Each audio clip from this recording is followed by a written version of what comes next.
हमारे ही भारत माता के पुत्र, हमारे ही संस्कृति के विरासतदार और हमारे ही पूर्वजों के वंशज, खून के अपने भाई मुसलमान साथ क्यों नहीं चल सकते? वो कैसे अलग हो गए?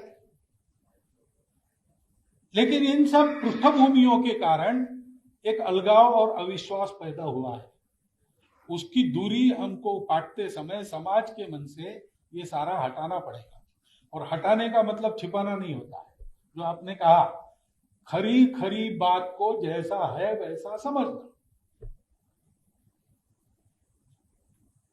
इसलिए हम कहते हैं कि हिंदुस्तान हिंदू राष्ट्र है, गौ माता पूज्य है, लेकिन लिंचिंग करने वाले ये हिंदुत्व के खिलाफ जा रहे हैं।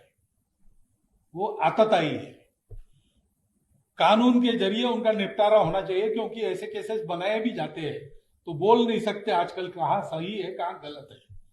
लेकिन कानून को अपना काम करना चाहिए, तहकीकात करनी चाहिए ठीक से, बिना पार्शियलिटी किए सबका न्याय करना चाहिए और दोषी को सजा होना चाहिए। हमको उसमें कोई गलती नहीं। मोहन भागवत जी का ये बयान कि भारत में रहने वाले हिंदू और मुसलमान सभी लोगों का डीएनए एक है, हम तो उससे आगे जाके बोलते हैं कि दुनिया में जितना भी मनुष्य जाति है सबकी डीएनए अगर देखा जाए तो कहीं ना कहीं सबका एक है। इंसान इंसान में भेद करना, धर्म के नाम पर, जाति के नाम पर, रंग के नाम पर भेद निर्माण करने में हम विश्वास नहीं रखते। अगर भागवत जी का हृदय बदल रहा है तो हम उसका स्वागत करते हैं, लेकिन संघ परिवार हमेशा से वर्ण व्यवस्था में विश्वास करने वाला संगठन है। गोलवरकर गुरुजी ये वर्ण व्यवस्था में विश्वास करने वाली नीति के जनक रहे हैं और हमेशा से संघ वर्ण व्यवस्था में विश्वास रखता है। एक धर्म के भीतर भी अलग अलग व्यवस्थाएं हैं, इसका विश्वास रखने वाला संगठन अगर धर्म की हदों को तोड़ना चाहता है तो ये अच्छी बात है। सिर्फ जवानी जमा खर्च करने से नहीं चलेगा। इसके बाद अगर कोई संघ का नेता, भारतीय जनता पार्टी का नेता इस तरह का बयान दे और उस पर कार्रवाई हो तो हमें लगेगा कि कहीं ना कहीं इनका हृदय बदल रहा है, वरना मुंह में राम बगल में छुरी वाली नीति अगर होगी तो आने वाले दिनों में इसको भी जनता देखेगी।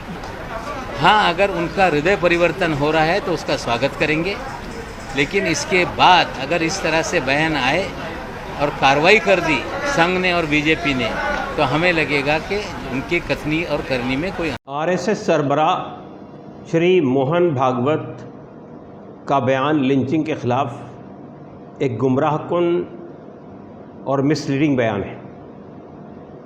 ये कहना कि लिंचिंग हिंदुत्व के ख़िलाफ़ है, ये एक मज़ाक़खेज़ बात है, इसलिए कि आज के दौर में हिंदुत्व फ़िरक़ावारियत का, कम्युनलिज़म का और हिंदू मुस्लिम हेट्रेड का सबसे बड़ा मज़हर है।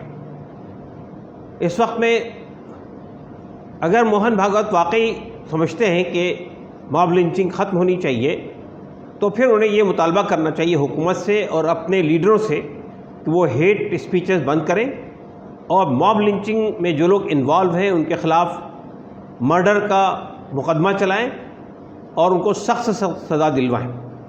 और साथ ही साथ जिन लोगों ने जहरीली तकरीरें की है, जिन लोगों ने हेट स्पीच दिए हैं, उनके ख़िलाफ़ भी सख्त कार्रवाई होनी चाहिए। एक तरफ आप मॉब लिंचिंग के लोगों की हिम्मत अफजाई करते हैं, उनको जो है फैसिलिटेट करते हैं और उनको जो है फेलिसिटेट करते हैं, और फिर उसके बाद ये तवक्को करते हैं कि मॉब लिंचिंग के बारे में ये कहना कि वो हिंदुत्व के ख़िलाफ़ है, ये हिपोक्रेसी है, ये मुनाफ़िक़त है।